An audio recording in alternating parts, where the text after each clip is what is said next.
ಆತ್ಮೀಯ ಸ್ನೇಹಿತರೆ, ಮುಂಬರುವ ಎಫ್ಡಿಎ ಎಸ್ಡಿಎಗೆ ಸಂಬಂಧಪಟ್ಟಂತೆ 2020ರ ಪ್ರಚಲಿತ ಘಟನೆಗಳ ಟಾಪ್ 100 ಸಂಭವನೀಯ ಪ್ರಶ್ನೆಗಳನ್ನು ಈ ವಿಡಿಯೋದಲ್ಲಿ ಚರ್ಚೆ ಮಾಡೋಣ. ವಿಡಿಯೋನ ಕೊನೆವರೆಗೂ ನೋಡಿ, ವಿಡಿಯೋ ಇಷ್ಟ ಲೈಕ್ ಮಾಡಿ, ಇದರ ಬಗ್ಗೆ ಕಾಮೆಂಟ್ಸ್ ಮಾಡಿ, ನಿಮ್ಮ ಸ್ನೇಹಿತರಿಗೂ ಶೇರ್ ಮಾಡಿ ಅಂತ ಹೇಳುತ್ತಾ 2025ರಲ್ಲಿ ಯಾವ ಗ್ರಹಕ್ಕೆ ಬಾಹ್ಯಾಕಾಶ ಯಾನವನ್ನು ಪ್ರಾರಂಭಿಸಲು ಇಸ್ರೋ ಯೋಜಿಸುತ್ತಿದೆ? ಸರಿಯಾದ ಆಯ್ಕೆ 4 ಶುಕ್ರ. Indian Space Research Organisation ISRO ತನ್ನ ಬಾಹ್ಯಾಕಾಶ ಶುಕ್ರ ಮಿಷನ್ ಅನ್ನು 2025ರಲ್ಲಿ ಫ್ರೆಂಚ್ ಬಾಹ್ಯಾಕಾಶ ಸಂಸ್ಥೆ the National Centre for Space Studies ಭಾಗವಹಿಸುವಿಕೆಯೊಂದಿಗೆ ಪ್ರಾರಂಭಿಸಲು ಸಜ್ಜಾಗಿದೆ.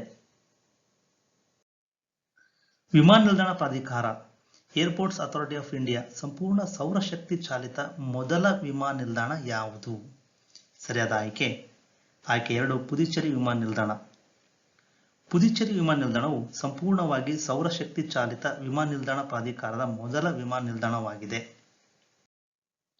ಅಟಲ್ ಟನಲ್ 10,000 ಅಡಿಗಿಂತ ಹೆಚ್ಚು ಉದ್ದದ ವಿಶ್ವದ ಅತಿ ಉದ್ದದ ಹೆದ್ದಾರಿ ಸುರಂಗವಾಗಿದೆ. ಸುರಂಗವನ್ನು ಇತ್ತೀಚೆಗೆ ರಾಷ್ಟ್ರಕ್ಕೆ ಪ್ರಧಾನಿ ಮೋದಿ ಅವರು ಯಾವ ರಾಜ್ಯದಲ್ಲಿ ಉದ್ಘಾಟಿಸಿದರು? ಸರಿಯಾದ ಆಯ್ಕೆ 4 ಹಿಮಾಚಲ ಪ್ರದೇಶ. ಭಾರತದ ಪ್ರಧಾನಿ ನರೇಂದ್ರ ಮೋದಿ ಅವರು 2020ರ ಅಕ್ಟೋಬರ್ 3ರಂದು ರಾಷ್ಟ್ರದ ಅಟಲ್ ಸುರಂಗವನ್ನು ಉದ್ಘಾಟಿಸಿದರು. ಅಟಲ್ ಟನಲ್ ಸಮುದ್ರ ಮಟ್ಟದಿಂದ ಸರಾಸರಿ 10,000 ಅಡಿಗಳಿಗಿಂತ ಹೆಚ್ಚು ಎತ್ತರದ ವಿಶ್ವದ ಅತಿ ಉದ್ದದ ಹೆದ್ದಾರಿ ಸುರಂಗವಾಗಿದೆ. ಈ ಕೆಳಗಿನವರಲ್ಲಿ 2020ರಲ್ಲಿ ಶರೀರಶಾಸ್ತ್ರ ಅಥವಾ ಔಷಧಿಯಲ್ಲಿ ನೊಬೆಲ್ ಪ್ರಶಸ್ತಿ ವಿಜೇತರು ಯಾರಲ್ಲ? 1 Harvey J. Alter, 2 Charles M Rice, 3 Brian Stevenson, 4 Michael Houghton. ಸರಿಯಾದ ಆಯ್ಕೆ 3 ಬ್ರಿಯಾನ್ ಸ್ಟೀವನ್ಸನ್. ಕೆರೋಲಿನ್ಸ್ಕಾ ಇನ್ಸ್ಟಿಟ್ಯೂಟ್ನಲ್ಲಿ ನಡೆದ ನೊಬೆಲ್ ಅಸೆಂಬ್ಲಿ 2020ರ ಅಕ್ಟೋಬರ್ 5ರಂದು ಶರೀರ ವಿಜ್ಞಾನ ಅಥವಾ ಔಷಧದಲ್ಲಿ ನೊಬೆಲ್ ಪ್ರಶಸ್ತಿಯನ್ನು ಘೋಷಿಸಿತು. ಹೆಪಟೈಟಿಸ್ ಸಿಗೆ ಕಾರಣವಾದ ವೈರಸ್ ಪತ್ತೆ ಹಚ್ಚಿದ ಕಾರಣಕ್ಕಾಗಿ ಈ ಪ್ರಶಸ್ತಿಯನ್ನು ಅಮೆರಿಕದ ಆರ್.ವಿ.ಜೆ. ಆಲ್ಟರ್ ಮತ್ತು ಚಾರ್ಲ್ಸ್ ಎಂ ರೈಸ್ ಮತ್ತು ಬ್ರಿಟಿಷ್ ವಿಜ್ಞಾನಿ ಮೈಕಲ್ ಹೌಟನ್ ಅವರಿಗೆ ಜಂಟಿಯಾಗಿ ನೀಡಲಾಗಿದೆ. ಮೊದಲನೇ ಪ್ರಶ್ನೆ, ಹುರನ್ ಇಂಡಿಯಾ ಶ್ರೀಮಂತ ಪಟ್ಟಿಯಲ್ಲಿ 2020ರಲ್ಲಿ ಯಾರು ಅಗ್ರಸ್ಥಾನ ಪಡೆದಿದ್ದಾರೆ? ಸರಿಯಾದ ಆಯ್ಕೆ 3 ಮುಕೇಶ್ ಅಂಬಾನಿ. ರಿಲಯನ್ಸ್ ಇಂಡಸ್ಟ್ರಿ ಅಧ್ಯಕ್ಷ ಮತ್ತು ಏಷ್ಯಾದ ಶ್ರೀಮಂತ ವ್ಯಕ್ತಿ Mukesh Ambani IIFL Wealth Hurun India Rich List 2020ರಲ್ಲಿ ಸತತ 9ನೇ ವರ್ಷದಲ್ಲೂ ಸಹಿತ ಅಗ್ರಸ್ಥಾನದಲ್ಲಿದ್ದಾರೆ. ಅವರ ಒಟ್ಟು ನಿವ್ವಳ ಮೌಲ್ಯ 6,58,400 ಕೋಟಿ ರೂಪಾಯಿ. ಈ ಕೆಳಗಿನವರಲ್ಲಿ ಯಾರು ವಿಶ್ವಸಂಸ್ಥೆಯ ಅಭಿವೃದ್ಧಿ ಕಾರ್ಯಕ್ರಮ ಯುನೈಟೆಡ್ ನೇಷನ್ಸ್ ಡೆವಲಪ್ಮೆಂಟ್ ಪ್ರೋಗ್ರಾಂನಿಂದ ಎಸ್ಡಿಜಿ ವಿಶೇಷ ಮಾನವೀಯ ಕ್ರಿಯಾ ಪ್ರಶಸ್ತಿ SDG special humanitarian action award ಅನ್ನು ಪಡೆದಿದ್ದಾರೆ? ಸರಿಯಾದ ಆಯ್ಕೆ 2 ಸೋನು ಸೂದ್. ಹಿರಿಯ ನಟ ಸೋನು ಸೂದ್ ಅವರಿಗೆ ವಿಶ್ವಸಂಸ್ಥೆ ಅಭಿವೃದ್ಧಿ ಕಾರ್ಯಕ್ರಮ ಪ್ರತಿಷ್ಠಿತ ಎಸ್ಡಿಜಿ ವಿಶೇಷ ಮಾನವೀಯ ಕ್ರಿಯಾ ಪ್ರಶಸ್ತಿಯನ್ನು 2020ರ ಸೆಪ್ಟೆಂಬರ್ 20ರಂದು ವರ್ಚುವಲ್ ಸಮಾರಂಭದಲ್ಲಿ ಪ್ರದಾನ ಮಾಡಿದೆ. 2020ರ ಫ್ರೆಂಚ್ ಓಪನ್ ಪುರುಷರ ಟೆನ್ನಿಸ್ ಚಾಂಪಿಯನ್ಶಿಪ್ ವಿಜೇತರನ್ನ ಹೆಸರಿಸಿ? Rafael Nadal. ಟೆನ್ನಿಸ್ನಲ್ಲಿ ಸ್ಪೇನ್ನ ರಾಫೆಲ್ ನಡಾಲ್ ಸರ್ಬಿಯಾದ ನೋವಾಕ್ ಜೊಕೋವಿಕ್ ಅವರನ್ನು ಸೋಲಿಸಿ 2020ರ ಅಕ್ಟೋಬರ್ 11ರಂದು ಪುರುಷರ 2020 ಫ್ರೆಂಚ್ ಓಪನ್ ಗೆದ್ದಿದ್ದಾರೆ. 2020ರಲ್ಲಿ ಎಷ್ಟು ಭಾರತೀಯ ಕಡಲ ತೀರಗಳು ಅಂತಾರಾಷ್ಟ್ರೀಯ ಬ್ಲೂ ಫ್ಲಾಗ್ ಪ್ರಮಾಣೀಕರಣ ಬ್ಲೂ ಫ್ಲಾಗ್ ಸರ್ಟಿಫಿಕೇಶನ್ ಅನ್ನು ಗೆದ್ದಿವೆ? ಸರಿಯಾದ ಉತ್ತರ 8. ಭಾರತ ಸರ್ಕಾರವು ಶಿಫಾರಸು ಮಾಡಿದ ಎಲ್ಲ 8 ಕಡಲ ತೀರಗಳು ಅಂತಾರಾಷ್ಟ್ರೀಯ ಬ್ಲೂ ಫ್ಲಾಗ್ ಪ್ರಮಾಣೀಕರಣವನ್ನು ಪಡೆದಿವೆ ಎಂದು ಪರಿಸರ ಸಚಿವ ಪ್ರಕಾಶ್ ಜಾವಡೇಕರ್ ಮಾಹಿತಿ ನೀಡಿದ್ದಾರೆ. ಒಂದೇ ಒಂದು ಪ್ರಯತ್ನದಲ್ಲಿ 8 ಬೀಚ್ಗಳಿಗೆ ಬೇರೆ ಯಾವುದೇ ಬ್ಲೂ ಫ್ಲಾಗ್ ರಾಷ್ಟ್ರಕ್ಕೆ ನೀಡಲಾದ್ದರಿಂದ ಇಂತಹ ಸಾಧನೆ ಮಾಡಿದ ಮೊದಲ ರಾಷ್ಟ್ರ ಭಾರತವಾಗಿದೆ. ಕೆಳಗಿನ ಭಾರತೀಯ ಬೀಚ್ನಲ್ಲಿ ನೀಲಿ ಧ್ವಜ ಪ್ರಮಾಣೀಕರಣ ಬ್ಲೂ ಫ್ಲಾಗ್ ಸರ್ಟಿಫಿಕೇಶನ್ ಪಡೆಯದ ಬೀಚ್ ಯಾವುದು? 1 ಪುರಿ ಬೀಚ್, 2 ಕಸರ್ಕೋಡ್, 3 ಶಿವರಾಜ್ಪುರ್, 4 ವರ್ಕಲಾ. ಸರಿಯಾದ ಉತ್ತರ 4 ವರ್ಕಲಾ. 8 ಭಾರತೀಯ ಕಡಲ ತೀರಗಳಿಗೆ ಪ್ರತಿಷ್ಠಿತ ಬ್ಲೂ ಫ್ಲಾಗ್ ಸರ್ಟಿಫಿಕೇಶನ್ ನೀಡಲಾಗಿದೆ. ಅವುಗಳೆಂದರೆ ಶಿವರಾಜ್ಪುರ ಗುಜರಾತ್, ಗೋಗ್ಲಾ ಡಿಯು, ಕಸರ್ಕೋಡ್ ಮತ್ತು ಪಡುಬಿದ್ರಿ ಕರ್ನಾಟಕ, ಕಪ್ಪಡ್ ಕೇರಳ, ಋಷಿಕೊಂಡ ಆಂಧ್ರಪ್ರದೇಶ, ಗೋಲ್ಡನ್ ಬೀಚ್ ಒಡಿಶಾ, ರಾಧಾನಗರ ಅಂಡಮಾನ್ ನಿಕೋಬಾರ್ ದ್ವೀಪಗಳಲ್ಲಿ ಸೇರಿವೆ. ಸಂಸತ್ತಿನ ಚುನಾವಣೆಯಲ್ಲಿ ಯಾವ ಕ್ಷೇತ್ರದಿಂದ ಅತಿ ಹೆಚ್ಚು ಅಂತರದಿಂದ ಜಯಗಳಿಸಿದ್ದಕ್ಕಾಗಿ ರಾಮ್ ವಿಲಾಸ್ ಪಾಸ್ವಾನ್ ಗಿನ್ನಿಸ್ ದಾಖಲೆ ಹೊಂದಿದ್ದಾರೆ? ಸರಿಯಾದ ಉತ್ತರ ಆಯ್ಕೆ 1 ಹಾಜಿಪುರ. ದಲಿತ ಹಕ್ಕುಗಳಿಗೆ ಹೋರಾಡಿದ ಹಿರಿಯ ರಾಜಕೀಯ ನಾಯಕ ಮತ್ತು ಲೋಕ ಜನಶಕ್ತಿ ಪಕ್ಷದ ಸಂಸ್ಥಾಪಕ ರಾಮ್ ವಿಲಾಸ್ ಪಾಸ್ವಾನ್ ತಮ್ಮ 74ನೇ ವಯಸ್ಸಲ್ಲಿ ನಿಧನರಾದರು. ಸಂಸತ್ ಚುನಾವಣೆಯಲ್ಲಿ ಅತಿ ಹೆಚ್ಚು ಅಂತರದಿಂದ ಗೆದ್ದ ಗಿನ್ನಿಸ್ ದಾಖಲೆಯನ್ನು ಹೊಂದಿದ್ದಾರೆ. ಫೋರ್ಬ್ಸ್ ಇಂಡಿಯಾ ರಿಚ್ ಲಿಸ್ಟ್ 2020ರ ಮೊದಲ 10 ಸ್ಥಾನಗಳನ್ನು ಯಾವ ಭಾರತೀಯ ಉದ್ಯಮಿ ಮೊದಲ ಬಾರಿಗೆ ಪ್ರವೇಶಿಸಿದ್ದಾರೆ? ಸರಿಯಾದ ಉತ್ತರ ಆಯ್ಕೆ 3 ಸೈರಸ್ ಪೂನವಾಲಾ. ಇತ್ತೀಚೆಗೆ ಬಿಡುಗಡೆಯಾದ ಫೋರ್ಬ್ಸ್ ಇಂಡಿಯಾ ರಿಚ್ ಲಿಸ್ಟ್ 2020ರ ಪ್ರಕಾರ ರಿಲಯನ್ಸ್ ಇಂಡಸ್ಟ್ರಿ ಅಧ್ಯಕ್ಷರು ಸತತ 13ನೇ ವರ್ಷ ಶ್ರೀಮಂತ ಭಾರತೀಯರಾಗಿ ಉಳಿದಿದ್ದಾರೆ. ಟಾಪ್ 10 ಆಗಿ ಹೊಸದಾಗಿ ಪ್ರವೇಶ ಪಡೆದವರು ಸಿರಮ್ ಇನ್ಸ್ಟಿಟ್ಯೂಟ್ ಆಫ್ ಇಂಡಿಯಾದ ಅಧ್ಯಕ್ಷ ಸೈರಸ್ ಪೂನವಾಲಾ. ಭಾರತದ ಮೊದಲ ಸುಧಾರಿತ ಉತ್ಪಾದನಾ ಕೇಂದ್ರವನ್ನು ಅಡ್ವಾನ್ಸ್ಡ್ ಮ್ಯಾನುಫ್ಯಾಕ್ಚರಿಂಗ್ ಹಬ್ ಯಾವ ರಾಜ್ಯದಲ್ಲಿ ಸ್ಥಾಪಿಸಲಾಗುತ್ತದೆ? ಸರಿಯಾದ ಆಯ್ಕೆ 2 ತಮಿಳುನಾಡು. ಭಾರತದ ಮೊದಲ ಸುಧಾರಿತ ಉತ್ಪಾದನಾ ಕೇಂದ್ರವನ್ನು ತಮಿಳುನಾಡು ರಾಜ್ಯದಲ್ಲಿ ಸ್ಥಾಪಿಸಲಾಗುವುದು. ಈ ನಿಟ್ಟಿನಲ್ಲಿ ರಾಜ್ಯದ ಮಾರ್ಗದರ್ಶನ, ಹೂಡಿಕೆ ಪ್ರಚಾರ ಮತ್ತು ಸೌಲಭ್ಯ ಸಂಸ್ಥೆ ವಿಶ್ವ ಆರ್ಥಿಕ ವೇದಿಕೆಯೊಂದಿಗೆ ಪಾಲುದಾರಿಕೆಯನ್ನು ಹೊಂದಿದೆ. ಎಷ್ಟು ಜನರಿಗೆ ರೈಟ್ ಲಿವ್ಲಿಹುಡ್ ಅವಾರ್ಡ್ 2020 ನೀಡಲಾಗಿದೆ? ಸರಿಯಾದ ಉತ್ತರ 4 ಜನರಿಗೆ. ರೈಟ್ ಲಿವ್ಲಿಹುಡ್ ಅವಾರ್ಡ್ ಅಂತಾರಾಷ್ಟ್ರೀಯ ಪ್ರಶಸ್ತಿ. ಇದನ್ನು ಪರ್ಯಾಯ ನೊಬೆಲ್ ಪ್ರಶಸ್ತಿ ಎಂದು ಕರೆಯುತ್ತಾರೆ. ಇರಾನ್ನ ನಸ್ರಿನ್ ಸೊಟೋಡೆಹಾ, ಯುನೈಟೆಡ್ ಸ್ಟೇಟ್ಸ್ನ ಬ್ರಿಯಾನ್ ಸ್ಟೀವನ್ಸನ್, ನಿಕರಾಗುವಾದ ಲೊಟಿ ಕನಿಂಗ್ಹ್ಯಾಮ್ ಸ್ವೆರೆನ್, ಬೆಲಾರಸ್ನ ಅಲೆಸ್ ಬಿಯಾಲಿಯಟ್ಸ್ಕಿ ಅವರು 2020ರ ರೈಟ್ ಲಿವ್ಲಿಹುಡ್ ಅವಾರ್ಡ್ ಗೆದ್ದಿದ್ದಾರೆ. ಟೈಮ್ ಯೂಸ್ ಸರ್ವೆ ಇನ್ .ಇಂಡಿಯಾ ವರದಿಯನ್ನು ಯಾವ ಸಂಸ್ಥೆ ಬಿಡುಗಡೆ ಮಾಡಿದೆ? ಸರಿಯಾದ ಆಯ್ಕೆ ನ್ಯಾಷನಲ್ ಸ್ಟ್ಯಾಟಿಸ್ಟಿಕಲ್ ಆಫೀಸ್. ರಾಷ್ಟ್ರೀಯ ಸಂಖ್ಯಾಶಾಸ್ತ್ರೀಯ ಕಚೇರಿ 2019ರ ಜನವರಿಯಿಂದ ಡಿಸೆಂಬರ್ ವರೆಗಿನ ಅವಧಿಯಲ್ಲಿ ಈ ರೀತಿಯ ಭಾರತದಲ್ಲಿ ಸಮಯ ಬಳಕೆ ಸಮೀಕ್ಷೆಯನ್ನು ನಡೆಸಿತ್ತು. ಡೇಟಾ ಆಡಳಿತ ಗುಣಮಟ್ಟ ಸೂಚ್ಯಂಕ ಡೇಟಾ ಗವರ್ನೆನ್ಸ್ ಕ್ವಾಲಿಟಿ ಇಂಡೆಕ್ಸ್ ಸಮೀಕ್ಷೆಯನ್ನು ಯಾವ ಸಂಸ್ಥೆ ನಡೆಸುತ್ತದೆ? ಸರಿಯಾದ ಆಯ್ಕೆ 4 NITI Aayog. Data governance quality index ಸಮೀಕ್ಷೆಯನ್ನು ಅದರ ಅಭಿವೃದ್ಧಿ ಮಾನಿಟರಿಂಗ್ ಮತ್ತು ಮೌಲ್ಯಮಾಪನ ಆಫೀಸ್ನಿಂದ ದೇಶದ ಥಿಂಕ್ ಟ್ಯಾಂಕ್ ಆದ ನೀತಿ ಆಯೋಗ ನಡೆಸುತ್ತದೆ. ಭೌತಶಾಸ್ತ್ರದಲ್ಲಿ 2020ರ ನೊಬೆಲ್ ಪ್ರಶಸ್ತಿ ವಿಜೇತರನ್ನು ಹೆಸರಿಸಿ. ಸರಿಯಾದ ಆಯ್ಕೆ 2 ರೋಜರ್ ಫೆನ್ರೋಸ್, ರೆನಾರ್ಡ್ ಜೆನ್ಜೆಲ್ ಮತ್ತು Andrea Ghez. Royal Swedish Academy of ಸೈನ್ಸಸ್ನ 2020ರ ಅಕ್ಟೋಬರ್ 6ರಂದು ಭೌತಶಾಸ್ತ್ರದ 2020ರ ನೊಬೆಲ್ ಪ್ರಶಸ್ತಿಯನ್ನು ಘೋಷಿಸಿತು. ಪ್ರಶಸ್ತಿಯ ಅರ್ಧದಷ್ಟು ಭಾಗವನ್ನು ರೋಜರ್ ಫೆನ್ರೋಸ್ಗೆ ಕಪ್ಪು ಕುಳಿ ಆವಿಷ್ಕಾರಕ್ಕೆ ನೀಡಲಾಗಿದೆ. ಉಳಿದ ಅರ್ಧವನ್ನು ಜಂಟಿಯಾಗಿ ರಿನ್ಹಾರ್ಡ್ ಗೆನ್ಜೆಲ್ ಮತ್ತು ಆಂಡ್ರಿಯಾ ಗೆಜ್ಗೆ ನೀಡಲಾಗಿದೆ. Centre for Development of Advance Computing ನಿಯೋಜಿಸುತ್ತಿರುವ ಭಾರತದ ಅತಿದೊಡ್ಡ HPC AI ಸೂಪರ್ ಕಂಪ್ಯೂಟರ್ ಅನ್ನು ಹೆಸರಿಸಿ. HPC artificial intelligence super computer. ಸರಿಯಾದ ಆಯ್ಕೆ 1 Param Siddhi. Centre for Development of Advance Computing ಭಾರತದ ಅತಿದೊಡ್ಡ HPC artificial intelligence super computer Param Siddhi AI ಅನ್ನು ನಿಯೋಜಿಸಲಿದೆ. ಸತತ ಏಕದಿನ ವಿಜಯಗಳಿಗಾಗಿ ಯಾವ ದೇಶದ ಮಹಿಳಾ ಕ್ರಿಕೆಟ್ ತಂಡವು ವಿಶ್ವ ದಾಖಲೆಯನ್ನು ಸಮಗೊಳಿಸಿದೆ? ಸರಿಯಾದ ಆಯ್ಕೆ ಆಸ್ಟ್ರೇಲಿಯಾ. ಅಕ್ಟೋಬರ್ 7, 2020ರಂದು ಆಸ್ಟ್ರೇಲಿಯಾದ ಮಹಿಳಾ ಕ್ರಿಕೆಟ್ ತಂಡವು ತಮ್ಮ 3 ಪಂದ್ಯಗಳ ಸರಣಿಯ 3ನೇ ಏಕದಿನ ಪಂದ್ಯದಲ್ಲಿ ನ್ಯೂಜಿಲೆಂಡ್ ತಂಡವನ್ನು 232 ರನ್ಗಳಿಂದ ಸೋಲಿಸಿ ಸತತ ಏಕದಿನ ಜಯಗಳಿಸಿದ ವಿಶ್ವ ದಾಖಲೆಯನ್ನು ಸಮಗೊಳಿಸಿತು. 2003ರಲ್ಲಿ ಸತತ 21 ಗೆಲುವುಗಳನ್ನು ದಾಖಲಿಸಿದ ನಂತರ ಆಗಿನ ನಾಯಕ ರಿಕಿ ಪಾಂಟಿಂಗ್ ನೇತೃತ್ವದ ಆಸ್ಟ್ರೇಲಿಯಾದ ಪುರುಷರ ಕ್ರಿಕೆಟ್ ತಂಡ ಸತತ ಏಕದಿನ ವಿಜಯಗಳ ದಾಖಲೆಯನ್ನು ಹೊಂದಿದೆ. ಎ ಬಕೆಟ್ ಆಫ್ ಫ್ಲವರ್ಸ್ ಪುಸ್ತಕದ ಲೇಖಕರು ಯಾರು? ಕೃಷ್ಣ ಸಕ್ಸೇನಾ.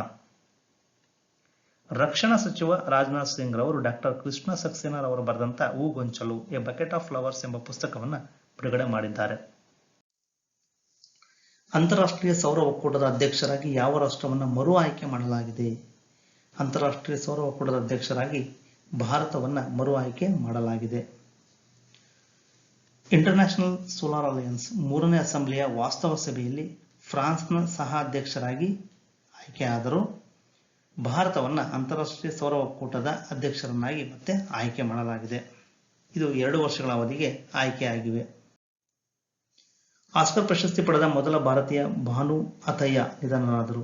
ಅವರು ಯಾವ ವಿಭಾಗದಲ್ಲಿ ಆಸ್ಕರ್ ಪ್ರಶಸ್ತಿ ಗೆದ್ದಿದ್ದಾರೆ? ಭಾನು ಅಥಯ್ಯ ಅವರು ವಸ್ತ್ರ ವಿನ್ಯಾಸ ವಿಭಾಗದಲ್ಲಿ ಆಸ್ಕರ್ ಪ್ರಶಸ್ತಿಯನ್ನು ಗೆದ್ದಿದ್ದಾರೆ. ಆಸ್ಕರ್ ಪ್ರಶಸ್ತಿ ಪಡೆದ ಮೊದಲ ಭಾರತೀಯ ಕಸ್ಟಮ್ ಡಿಸೈನರ್ ಭಾನು ಅಥಯ್ಯ ದೀರ್ಘಕಾಲದ ಅನಾರೋಗ್ಯದಿಂದ ನಿಧನರಾದರು. ವಿಶ್ವದ ಅತಿದೊಡ್ಡ ಸತು ಕರಗಿಸುವ ಸೌಲಭ್ಯ ಜಿಂಕ್ ಸ್ಮೆಲ್ಟಿಂಗ್ ಫೆಸಿಲಿಟಿಯನ್ನು ಸ್ಥಾಪಿಸುತ್ತಿರುವ ಭಾರತದ ರಾಜ್ಯ ಯಾವುದು? ಸರಿಯಾದ ಆಯ್ಕೆ 2 ಗುಜರಾತ್. ಟ್ಯಾಪಿ ಜಿಲ್ಲೆಯ ದೋಸ್ವಾಡಾದಲ್ಲಿ ಸತು ಸ್ಮೆಲ್ಟರ್ ಸ್ಥಾವರವನ್ನು ಸ್ಥಾಪಿಸಲು ಗುಜರಾತ್ ರಾಜ್ಯ ಸರ್ಕಾರ ವೇದಾಂತ್ ಸಮೂಹದ ಅಂಗಸಂಸ್ಥೆ ಹಿಂದೂಸ್ತಾನ್ ಜಿಂಕ್ ಲಿಮಿಟೆಡ್ನೊಂದಿಗೆ ಒಪ್ಪಂದಕ್ಕೆ ಸಹಿ ಹಾಕಿದೆ. ಜಿಂಕ್ ಸ್ಮೆಲ್ಟಿಂಗ್ ಎಂದರೆ ಸತುವಿನ ಅದಿರನ್ನು ಶುದ್ಧ ಸತುವಿನನ್ನಾಗಿ ಪರಿವರ್ತಿಸುವ ಪ್ರಕ್ರಿಯೆ. ಅಂತಾರಾಷ್ಟ್ರೀಯ ಇ ತ್ಯಾಜ್ಯ ದಿನವನ್ನು ಇಂಟರ್ನ್ಯಾಷನಲ್ ಇ ವೇಸ್ಟ್ ಡೇ ಅನ್ನು ಯಾವಾಗ ಆಚರಿಸಲಾಗುತ್ತದೆ? ಸರಿಯಾದ ಆಯ್ಕೆ 3 ಅಕ್ಟೋಬರ್ 14. ಮರುಬಳಕೆ ಚೇತರಿಕೆ ಮರುಬಳಕೆ ದರಗಳನ್ನು ಹೆಚ್ಚಿಸುವ ಉದ್ದೇಶದಿಂದ ವಿಶ್ವಾದ್ಯಂತ ಇ ತ್ಯಾಜ್ಯವನ್ನು ಸರಿಯಾಗಿ ವಿಲೇವಾರಿ ಮಾಡುವುದನ್ನು ಉತ್ತೇಜಿಸಲು 2018ರಿಂದ ಪ್ರತಿ ವರ್ಷ ಅಕ್ಟೋಬರ್ 14ರಂದು ಅಂತಾರಾಷ್ಟ್ರೀಯ ಇ ತ್ಯಾಜ್ಯ ದಿನವನ್ನು ಆಚರಿಸಲಾಗುತ್ತದೆ. ಇತ್ತೀಚಿನ ಆಕ್ಸ್ಫ್ಯಾಮ್ ವರದಿಯ ಪ್ರಕಾರ ಆರೋಗ್ಯ ಖರ್ಚು ಸೂಚ್ಯಂಕದಲ್ಲಿ ಭಾರತದ ಸ್ಥಾನ ಯಾವುದು? ಸರಿಯಾದ ಆಯ್ಕೆ 455. ಆಕ್ಸ್ಫ್ಯಾಮ್ನ ಪ್ರಕಾರ ಆರೋಗ್ಯ ಖರ್ಚು ಸೂಚ್ಯಂಕದಲ್ಲಿ ಭಾರತ ಅಂತಾರಾಷ್ಟ್ರೀಯ ದತ್ತಿ ಸಂಸ್ಥೆಗಳ 155ನೇ ಸ್ಥಾನದಲ್ಲಿದೆ. ಅಸಮಾನತೆ ಕಡಿಮೆ ಮಾಡುವ ಬದ್ಧತೆ ಸೂಚ್ಯಂಕದಲ್ಲಿ ಭಾರತವು 158 ದೇಶಗಳಲ್ಲಿ 129ನೇ ಸ್ಥಾನದಲ್ಲಿದೆ. ಸಾಂಕ್ರಾಮಿಕ ರೋಗದ ನಡುವೆ ಅಸಮಾನತೆ ನಿಭಾಯಿಸುವಲ್ಲಿ ವಿಶ್ವದ ಅತ್ಯಂತ ಕೆಟ್ಟ ಪ್ರದರ್ಶನ ನೀಡುವ ರಾಷ್ಟ್ರಗಳಲ್ಲಿ ಭಾರತವು ಒಂದಾಗಿದೆ. ಅನಿಮಲ್ ಡಿಸ್ಕವರೀಸ್ 2019 ಮತ್ತು ಪ್ಲಾಂಟ್ ಡಿಸ್ಕವರೀಸ್ 2019 ಎಂಬ ಇತ್ತೀಚಿನ ವರದಿಯ ಪ್ರಕಾರ 2019ರಲ್ಲಿ ಎಷ್ಟು ಹೊಸ ಪ್ರಭೇದಗಳನ್ನು ಕಂಡುಹಿಡಿಯಲಾಗಿದೆ? ಸರಿಯಾದ ಉತ್ತರ ಆಯ್ಕೆ 544. ಜಿಯೋಲಾಜಿಕಲ್ ಸರ್ವೆ ಆಫ್ ಇಂಡಿಯಾ ಮತ್ತು botanical survey of India animal discoveries 2019 plant discoveries 2019 ಎಂಬ ವರದಿಯನ್ನು ಬಿಡುಗಡೆ ಮಾಡಿದೆ. ವರದಿ ಪ್ರಕಾರ 364 ಪ್ರಾಣಿ ಪ್ರಭೇದಗಳು, 180 ಸಸ್ಯ ಪ್ರಭೇದಗಳು ಸೇರಿದಂತೆ 544 ಹೊಸ ಪ್ರಭೇದಗಳನ್ನು ಕಂಡುಹಿಡಿಯಲಾಗಿದೆ. ಜಾಗತಿಕ ಹಸಿವು ಸೂಚ್ಯಂಕ 2020ರಲ್ಲಿ ಭಾರತದ ಶ್ರೇಣಿ ಎಷ್ಟು? ಗ್ಲೋಬಲ್ ಹಂಗರ್ ಇಂಡೆಕ್ಸ್ನಲ್ಲಿ 2020ರಲ್ಲಿ ಭಾರತದ ಶ್ರೇಣಿ 94. ಅಕ್ಟೋಬರ್ 16, 2020ರಂದು ಜಾಗತಿಕ ಹಸಿವು ಸೂಚ್ಯಂಕ ಬಿಡುಗಡೆಯಾಗಿತ್ತು. 2020ರ ಈ ವರದಿಯಲ್ಲಿ ಭಾರತ 107 ದೇಶಗಳಲ್ಲಿ 94ನೇ ಸ್ಥಾನದಲ್ಲಿದೆ. 27.2 ಅಂಕಗಳೊಂದಿಗೆ ಭಾರತವನ್ನು ಗ್ಲೋಬಲ್ ಹಂಗರ್ ಇಂಡೆಕ್ಸ್ನ ಪ್ರಮಾಣದಲ್ಲಿ ಗಂಭೀರ ವಿಭಾಗದಲ್ಲಿ ಇರಿಸಲಾಗಿದೆ. ಈ ಗ್ಲೋಬಲ್ ಹಂಗರ್ ಇಂಡೆಕ್ಸ್ ಸೂಚ್ಯಂಕವನ್ನು ವೆಲ್ತುಂಗರ್, ಎಲ್ಫ್ ಮತ್ತು ಕನ್ಸರ್ನ್ ವರ್ಲ್ಡ್ ವೈಡ್ ಜಂಟಿಯಾಗಿ ಪ್ರಕಟಿಸಿವೆ. 2020ರ ವನ್ಯಜೀವಿ ಛಾಯಾಗ್ರಾಹಕ ಪ್ರಶಸ್ತಿಯನ್ನು ಗೆದ್ದ ಮೊದಲ ಭಾರತೀಯ ಮಹಿಳೆಯಾಗಿರುವವರು ಯಾರು? ಸರಿಯಾದ ಆಯ್ಕೆ 4 ಐಶ್ವರ್ಯ ಶ್ರೀಧರ್. ಮುಂಬೈ ಮೂಲದ 23 ವರ್ಷದ ಐಶ್ವರ್ಯ ಶ್ರೀಧರ್ 2020ರ ವನ್ಯಜೀವಿ ಛಾಯಾಗ್ರಾಹಕ ಪ್ರಶಸ್ತಿ ಪಡೆದ ಮೊದಲ ಭಾರತೀಯ ಮಹಿಳೆ ಎಂಬ ಹೆಗ್ಗಳಿಕೆಗೆ ಪಾತ್ರರಾಗಿದ್ದಾರೆ. ಅವರ ಚಿತ್ರವು ಲೈಟ್ಸ್ ಆಫ್ ಫ್ಯಾಷನ್ ವಿಶ್ವದ 80ಕ್ಕೂ ಹೆಚ್ಚು ದೇಶಗಳ 50,000 ಎಂಟ್ರಿಗಳನ್ನು ಗೆದ್ದಿದೆ. ವಯಸ್ಕರ ವಿಭಾಗದಲ್ಲಿ ಭಾರತದಿಂದ ಈ ಪ್ರತಿಷ್ಠಿತ ಪ್ರಶಸ್ತಿಯನ್ನು ಗೆದ್ದ ಮೊದಲ ಮತ್ತು ಕಿರಿಯ ಮಹಿಳೆಯಾಗಿದ್ದಾರೆ. ಯುನೆಸ್ಕೋದ ಮುಂದಿನ ಭಾರತೀಯದ ರಾಯಭಾರಿಯಾಗಿ ಯಾರು ನೇಮಕಗೊಂಡಿದ್ದಾರೆ? ಯುನೆಸ್ಕೋದ ಮುಂದಿನ ಭಾರತದ ರಾಯಭಾರಿಯಾಗಿ ವಿಶಾಲ್ ವಿ ಶರ್ಮಾ ನೇಮಕಗೊಂಡಿದ್ದಾರೆ. ವಿಶಾಲ್ ವಿ ಶರ್ಮಾ ಅವರನ್ನು ಯುಎನ್ನ ಸಾಂಸ್ಕೃತಿಕ ಸಂಸ್ಥೆಯಾದ ಯುನೆಸ್ಕೋದ ರಾಯಭಾರಿ ಹುದ್ದೆಯೊಂದಿಗೆ ಭಾರತದ ಮುಂದಿನ ಕಾಯಂ ಪ್ರತಿನಿಧಿಯಾಗಿ ನೇಮಿಸಲಾಗಿದೆ. ಭಾರತೀಯ ಬ್ಯಾಂಕ್ಗಳ ಸಂಘ ಇಂಡಿಯನ್ ಬ್ಯಾಂಕ್ಸ್ ಅಸೋಸಿಯೇಷನ್ 2020-21ರ ಅಧಿವೇಶನಕ್ಕಾಗಿ ಹೊಸ ಅಧ್ಯಕ್ಷರಾಗಿ ನೇಮಕಗೊಂಡವರು ಯಾರು? 2020-21ರ ಅಧಿವೇಶನಕ್ಕಾಗಿ ಹೊಸ ಅಧ್ಯಕ್ಷರು ರಾಜ್ ಕಿರಣ್ ರೈಜಿ. 2020-21ನೇ ಅವಧಿಗೆ ಯೂನಿಯನ್ ಬ್ಯಾಂಕ್ ಆಫ್ ಇಂಡಿಯಾದ ವ್ಯವಸ್ಥಾಪಕ ನಿರ್ದೇಶಕ ಮತ್ತು ಸಿಇಒ ರಾಜ್ ಕಿರಣ್ ರೈಜಿ ಅವರನ್ನು ಭಾರತೀಯ ಬ್ಯಾಂಕ್ಗಳ ಸಂಘದ ಅಧ್ಯಕ್ಷರಾಗಿ ಆಯ್ಕೆ ಮಾಡಲಾಗಿದೆ. ದ ಬ್ಯಾಟಲ್ ಆಫ್ ಬಿಲಾಂಗಿಂಗ್ ಪುಸ್ತಕದ ಲೇಖಕರು ಯಾರು? ದ ಬ್ಯಾಟಲ್ ಆಫ್ ಬಿಲಾಂಗಿಂಗ್ ಪುಸ್ತಕದ ಲೇಖಕರು ಶಶಿ ತರೂರ್. ಸಂಸತ್ ಸದಸ್ಯ ಲೇಖಕ ಶಶಿ ತರೂರ್ ತಮ್ಮ ಹೊಸ ಪುಸ್ತಕ the Battle of Belonging on Nationalism, Patriotism and What It Means to Be Indian ಎಂಬ ಶೀರ್ಷಿಕೆಯಲ್ಲಿ ಪ್ರಕಟಿಸಿದ್ದಾರೆ. ಮಾರಿಟೈಮ್ ವ್ಯಾಯಾಮ ಸ್ಲಿನೆಕ್ಸ್ 20 ಯಾವ 2 ರಾಷ್ಟ್ರಗಳ ನಡುವೆ ನಡೆಯುತ್ತದೆ? ಸರಿಯಾದ ಆಯ್ಕೆ ಆಯ್ಕೆ 2 ಭಾರತ ಶ್ರೀಲಂಕಾ. ಭಾರತೀಯ ನೌಕಾಪಡೆ ಮತ್ತು ಶ್ರೀಲಂಕಾದ ನೌಕಾಪಡೆಯ ದ್ವಿಪಕ್ಷೀಯ ಕಡಲ ವ್ಯಾಯಾಮದ 8ನೇ ಆವೃತ್ತಿ ಸ್ಲಿನೆಕ್ಸ್ 20 ಅಕ್ಟೋಬರ್ 19ರಿಂದ 21ರವರೆಗೆ ಶ್ರೀಲಂಕಾದಲ್ಲಿ ನಡೆದಿದೆ. ಏಷ್ಯಾ ಪವರ್ ಇಂಡೆಕ್ಸ್ 2020ರಲ್ಲಿ ಭಾರತದ ಶ್ರೇಣಿ ಎಷ್ಟು? ಭಾರತದ ಶ್ರೇಣಿ 4ನೇ ಶ್ರೇಣಿ. ಸಿಡ್ನಿ ಮೂಲದ ಲೋವಿ ಇನ್ಸ್ಟಿಟ್ಯೂಟ್ ಬಿಡುಗಡೆ ಮಾಡಿದ ಏಷ್ಯಾ ಪವರ್ ಇಂಡೆಕ್ಸ್ 2020ರಲ್ಲಿ 100ರಲ್ಲಿ 39.7 ಅಂಕಗಳೊಂದಿಗೆ ಭಾರತ 4ನೇ ಸ್ಥಾನದಲ್ಲಿದೆ. 81.6 ಅಂಕಗಳೊಂದಿಗೆ ಏಷ್ಯಾ ಪೆಸಿಫಿಕ್ ಮೇಲೆ ಪ್ರಭಾವ ಬೀರುವ ಅತ್ಯಂತ ಶಕ್ತಿಶಾಲಿ ದೇಶವಾಗಿ ಯುನೈಟೆಡ್ ಸ್ಟೇಟ್ಸ್ ತನ್ನ ಸ್ಥಾನವನ್ನು ಉಳಿಸಿಕೊಂಡಿದೆ. ನಂತರದ ಸ್ಥಾನದಲ್ಲಿ ಚೀನಾ, ಜಪಾನ್ ಕ್ರಮವಾಗಿ 2ನೇ ಮತ್ತು 3ನೇ ಸ್ಥಾನದಲ್ಲಿವೆ. ಏಷ್ಯಾ ಪೆಸಿಫಿಕ್ ಪ್ರದೇಶದಿಂದ ಇಂಟರ್ನ್ಯಾಷನಲ್ ಸೋಲಾರ್ ಅಲಯನ್ಸ್ ಸೌರ ಪ್ರಶಸ್ತಿ 2020ರ ವಿಶ್ವೇಶ್ವರಯ್ಯ ಪ್ರಶಸ್ತಿಯನ್ನು ಯಾವ ದೇಶ ಗೆದ್ದಿದೆ? ಸರಿಯಾದ ಆಯ್ಕೆ ಆಯ್ಕೆ 1 ಜಪಾನ್. ಐಎಸ್ಎದ ಫ್ರೇಮ್ವರ್ಕ್ ಅಗ್ರಿಮೆಂಟ್ ಪ್ರಾರಂಭದ ನಂತರ ಮೊದಲ ಬಾರಿಗೆ ಸೌರ ಪ್ರಶಸ್ತಿಗಳು 2020ರ ಅಕ್ಟೋಬರ್ 14ರಂದು ನಡೆದ ಅಂತಾರಾಷ್ಟ್ರೀಯ ಸೌರ ಒಕ್ಕೂಟದ 3ನೇ ಅಸೆಂಬ್ಲಿಯಲ್ಲಿ ಈ ಪ್ರದೇಶದ ದೇಶಗಳಿಗೆ ಮತ್ತು ಸೌರಕ್ಕಾಗಿ ಕೆಲಸ ಮಾಡುವ ಸಂಸ್ಥೆಗಳಿಗೆ ನೀಡಲಾಯಿತು. 3 ವಿಭಾಗಗಳ ಪ್ರಶಸ್ತಿಗಳನ್ನು ನೀಡಲಾಯಿತು. ವಿಶ್ವೇಶ್ವರಯ್ಯ ಪ್ರಶಸ್ತಿ ಇದನ್ನು ಏಷ್ಯಾ ಪೆಸಿಫಿಕ್ ಪ್ರದೇಶಕ್ಕೆ ಜಪಾನ್, ಯುರೋಪ್ ಮತ್ತು ಇತರ ಪ್ರದೇಶಗಳಿಗೆ ನೆದರ್ಲ್ಯಾಂಡ್ಗೆ ನೀಡಲಾಗಿದೆ. ಕಲ್ಪನಾ ಚಾವ್ಲಾ ಪ್ರಶಸ್ತಿಗಳು ಐಐಟಿ ದೆಹಲಿ ಡಾಕ್ಟರ್ ಭೀಮ್ ಸಿಂಗ್ಗೆ, ದುಬೈ ವಿದ್ಯುತ್ ಮತ್ತು ಜಲ ಪ್ರಾಧಿಕಾರದ ಡಾಕ್ಟರ್ ಆಶಾ ಅಲ್ ನುಮೈಗೆ, ದಿವಾಕರ್ ಪ್ರಶಸ್ತಿಯನ್ನು ಅರ್ಫಾನ್ ಸಂಸ್ಥೆ ಹರಿಯಾಣದು ಮತ್ತು ಅರುಷಿ ಸೊಸೈಟಿಗೆ ನೀಡಲಾಗಿದೆ. ಅಕ್ಟೋಬರ್ 16ರಂದು ತನ್ನ 33ನೇ ರೈಸಿಂಗ್ ಡೇಯನ್ನು ಯಾವ ಭದ್ರತಾ ಪಡೆ ಆಚರಿಸಿತು? ಸರಿಯಾದ ಆಯ್ಕೆ ನ್ಯಾಷನಲ್ ಸೆಕ್ಯೂರಿಟಿ ಗಾರ್ಡ್. ರಾಷ್ಟ್ರೀಯ ಭದ್ರತಾ ಸಿಬ್ಬಂದಿ ನ್ಯಾಷನಲ್ ಸೆಕ್ಯೂರಿಟಿ ಗಾರ್ಡ್ ಇತ್ತೀಚೆಗೆ ತನ್ನ 33ನೇ ರೈಸಿಂಗ್ ಡೇಯನ್ನು ಆಚರಿಸಿತು. ಭಯೋತ್ಪಾದನೆಯನ್ನು ಎದುರಿಸಲು ವಿಶೇಷವಾಗಿ ಪ್ರಧಾನಿ ಇಂದಿರಾ ಗಾಂಧಿ ಅವರ ಹತ್ಯೆ ನಂತರ 1984ರಲ್ಲಿ ನ್ಯಾಷನಲ್ ಸೆಕ್ಯೂರಿಟಿ ಗಾರ್ಡ್ ರಚನೆಯಾಯಿತು. ಪ್ರವಾಸೋದ್ಯಮ ಅಭಿಯಾನಕ್ಕಾಗಿ PATA ಗ್ರ್ಯಾಂಡ್ ಅವಾರ್ಡ್ 2020ನ್ನು ಯಾವ ಭಾರತೀಯ ರಾಜ್ಯ ಗೆದ್ದಿದೆ? ಸರಿಯಾದ ಆಯ್ಕೆ ಆಯ್ಕೆ 1 ಕೇರಳ. ಕೇರಳ ಪ್ರವಾಸೋದ್ಯಮವು ಅಂತಾರಾಷ್ಟ್ರೀಯ ಮಟ್ಟದಲ್ಲಿ ಮೆಚ್ಚುಗೆ ಪಡೆದ ಹ್ಯೂಮನ್ ಬೈ ನೇಚರ್ ಅಭಿಯಾನಕ್ಕಾಗಿ ಮಾರ್ಕೆಟಿಂಗ್ ವಿಭಾಗದಲ್ಲಿ ಪ್ರತಿಷ್ಠಿತ ಪಾಟಾ ಗ್ರ್ಯಾಂಡ್ ಪ್ರಶಸ್ತಿ 2020ನ್ನು ಪಡೆದುಕೊಂಡಿದೆ. ರಸಾಯನಶಾಸ್ತ್ರದಲ್ಲಿ 2020ರ ನೊಬೆಲ್ ಪ್ರಶಸ್ತಿ ಪಡೆದವರು ಯಾರು? ಆಯ್ಕೆ 1 ಎಮಿಲಿಯನ್ ಚಾರ್ಪೆಂಟಿಯರ್ ಮತ್ತು ಜೆನಿಫರ್ ಎ ಡೌಡ್ನಾ.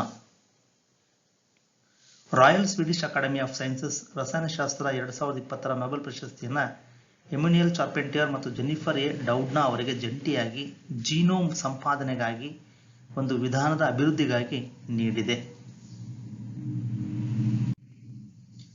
ಗಂಗಾ ನದಿ ಡಾಲ್ಫಿನ್ ದಿನವನ್ನು ಭಾರತ ಸರ್ಕಾರ ಯಾವ ದಿನದಿಂದ ಗುರುತಿಸುತ್ತದೆ? ಅಕ್ಟೋಬರ್ 5ರಂದು.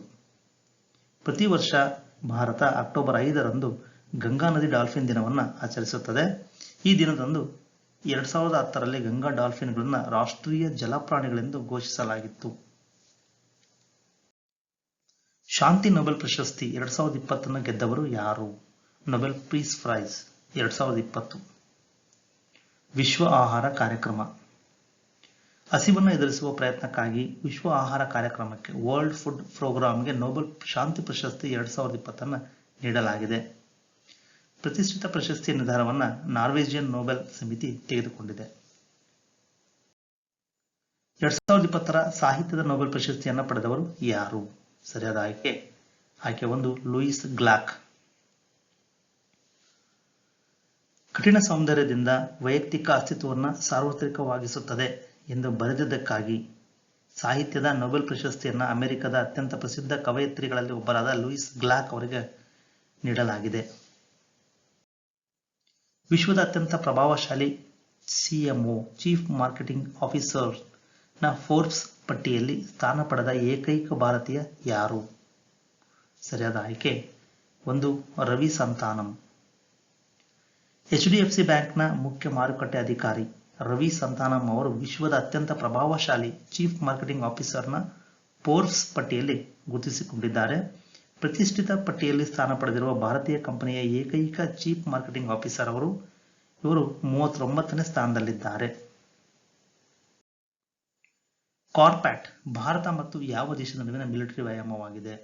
ಸರಿಯಾದ ಆಯ್ಕೆ ಬಾಂಗ್ಲಾದೇಶ. ರಕ್ಷಣಾ ಸಚಿವಾಲಯ ಇತ್ತೀಚೆಗೆ ಬಿಡುಗಡೆ ಮಾಡಿದ ಪತ್ರಿಕಾ ಪ್ರಕಟಣೆ ಪ್ರಕಾರ ಬಾಂಗೋ ಸಾಗರ್ ಅಂಡ್ ಕೋಆರ್ಡಿನೇಟೆಡ್ ಪ್ಯಾಟ್ರೋಲ್ ಕಾರ್ಪ್ಯಾಟ್ ಎಂಬ 2 ವ್ಯಾಯಾಮಗಳು ಅಕ್ಟೋಬರ್ ಮೊದಲ ವಾರದಲ್ಲಿ ಭಾರತ ಮತ್ತು ಬಾಂಗ್ಲಾದೇಶಗಳ ನಡುವೆ ನಡೆದಿತ್ತು. ಭಾರತ ಬಾಂಗ್ಲಾದೇಶ ಕೋಆರ್ಡಿನೇಟೆಡ್ ಪ್ಯಾಟ್ರೋಲ್ ವ್ಯಾಯಾಮದಡಿ ಎರಡೂ ನೌಕಾಪಡೆಗಳು ಅಂತಾರಾಷ್ಟ್ರೀಯ ಕಡಲ ರೇಖೆಯ ಇಂಟರ್ನ್ಯಾಷನಲ್ ಮ್ಯಾರಿಟೈಮ್ ಬೌಂಡರಿ ಲೈನ್ ಉದ್ದಕ್ಕೂ ಜಂಟಿ ಗಸ್ತು ತಿರುಗಲಿದ್ದು, ಪ್ರಧಾನಮಂತ್ರಿ Sagar Security and Growth for All in the Region ಉಪಕ್ರಮದ ಭಾಗವಾಗಿ ಈ ವ್ಯಾಯಾಮಗಳನ್ನು ನಡೆಸಲಾಗುತ್ತದೆ. ಇತ್ತೀಚಿನ ಅಧ್ಯಯನದ ಪ್ರಕಾರ ಯಾವ ಅರಣ್ಯವು ಅರಣ್ಯದಿಂದ ಸವನ್ನಕ್ಕೆ ಬದಲಾಗುವ ಅಪಾಯದಲ್ಲಿದೆ ಎಂದು ಹೇಳಲಾಗುತ್ತದೆ? ಸರಿಯಾದ ಆಯ್ಕೆ 2 ಅಮೆಜಾನ್ ಮಳೆಕಾಡು. ನೇಚರ್ ಕಮ್ಯುನಿಕೇಶನ್ ಜರ್ನಲ್ನಲ್ಲಿ ಪ್ರಕಟವಾದ ಇತ್ತೀಚಿನ ಅಧ್ಯಯನವೊಂದರಲ್ಲಿ 2 ಹೆಚ್ಚುವರಿ ವಿಪರೀತ ಸನ್ನಿವೇಶಗಳ ಅಡಿಯಲ್ಲಿ ಉಷ್ಣವಲಯದ ಮಳೆಕಾಡುಗಳ ಸ್ಥಿತಿಸ್ಥಾಪಕತ್ವವನ್ನು ಪರಿಶೋಧಿಸಲಾಗಿದೆ. ಅಧ್ಯಯನದ ಪ್ರಕಾರ ಅಮೆಜಾನ್ನಲ್ಲಿ ಮಳೆ ತುಂಬಾ ಕಡಿಮೆಯಾಗಿದ್ದು 40% ಅರಣ್ಯವು ಕಡಿಮೆ ಮರಗಳು ಮತ್ತು ಕಡಿಮೆ ಜೀವ ವೈವಿಧ್ಯತೆಯನ್ನು ಹೊಂದಿರುವ ಸವನ್ನಾ ತರದ ಪರಿಸರಕ್ಕೆ ಬದಲಾಗುವ ಅಪಾಯದಲ್ಲಿದೆ. ರಾಷ್ಟ್ರೀಯ ಭದ್ರತಾ ಸಿಬ್ಬಂದಿ ನ್ಯಾಷನಲ್ ಸೆಕ್ಯೂರಿಟಿ ಗಾರ್ಡ್ ಎನ್ಎಸ್ಜಿಯ ಮಹಾನಿರ್ದೇಶಕರಾಗಿ ಯಾರನ್ನು ನೇಮಿಸಲಾಗಿದೆ? ಸರಿಯಾದ ಆಯ್ಕೆ 1 Surjit Singh Deswal. Indian Tibetan Border Police ಮಹಾನಿರ್ದೇಶಕ ಎಸ್ ದೇಸ್ವಾಲ್ ಅವರಿಗೆ ಗೃಹ ಸಚಿವಾಲಯ ರಾಷ್ಟ್ರೀಯ ಭದ್ರತಾ ಸಿಬ್ಬಂದಿ ಎನ್ಎಸ್ಜಿಯ ಹೆಚ್ಚುವರಿ ಚಾರ್ಜ್ ಅನ್ನು ನೀಡಿದೆ.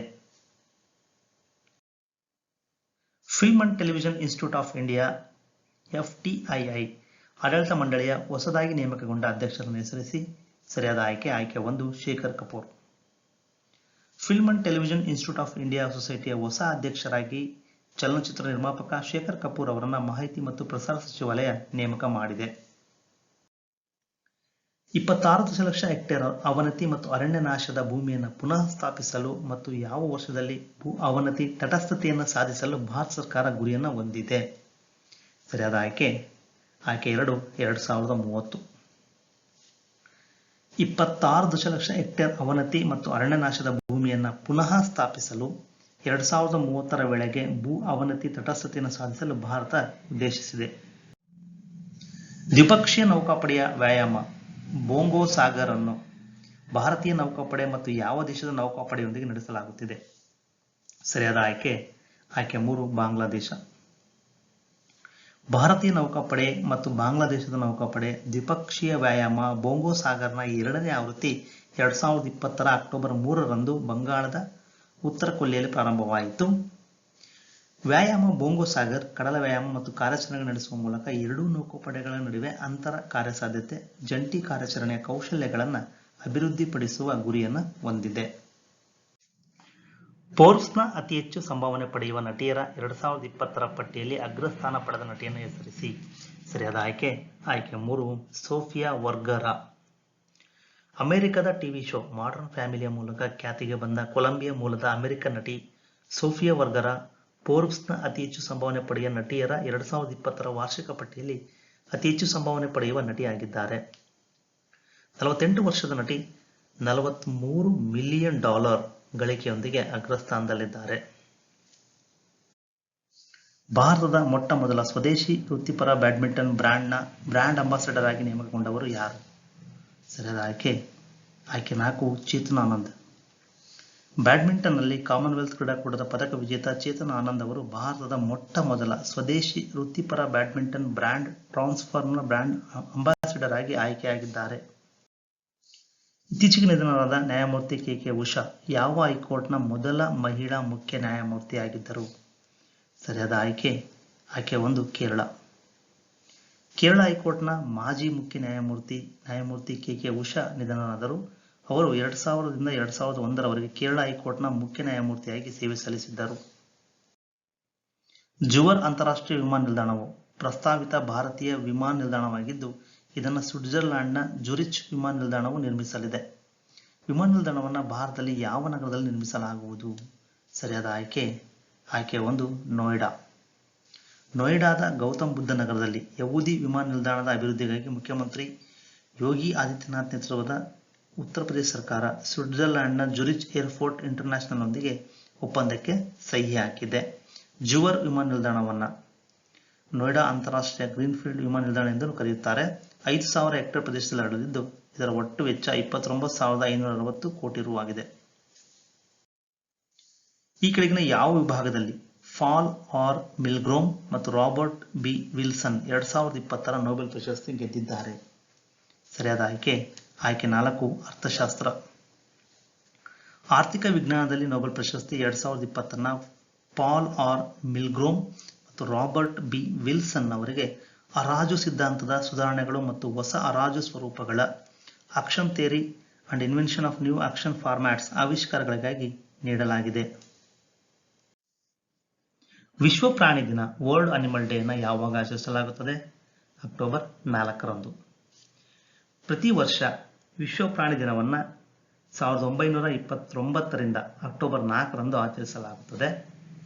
ಇದನ್ನು ಆಂಡ್ರಿಚ್ ಜಿಮ್ಮರ್ಮ್ಯಾನ್ ಅವರು ಹುಟ್ಟುಹಾಕಿದರು. ಅವರು ಮೊದಲ ವಿಶ್ವ ಪ್ರಾಣಿ ದಿನವನ್ನು ಮಾರ್ಚ್ 24, 1925ರಂದು ಜರ್ಮನಿಯ ಬರ್ಲಿನ್ನಲ್ಲಿರುವ ಸ್ಪೋರ್ಟ್ಸ್ ಪ್ಯಾಲೇಸ್ನಲ್ಲಿ ಆಯೋಜಿಸಿದ್ದರು. ಈ ಈವೆಂಟ್ ಅನ್ನು 1929ರಲ್ಲಿ ಮೊದಲ ಬಾರಿಗೆ ಅಕ್ಟೋಬರ್ 4ಕ್ಕೆ ಸ್ಥಳಾಂತರಿಸಲಾಗಿತ್ತು.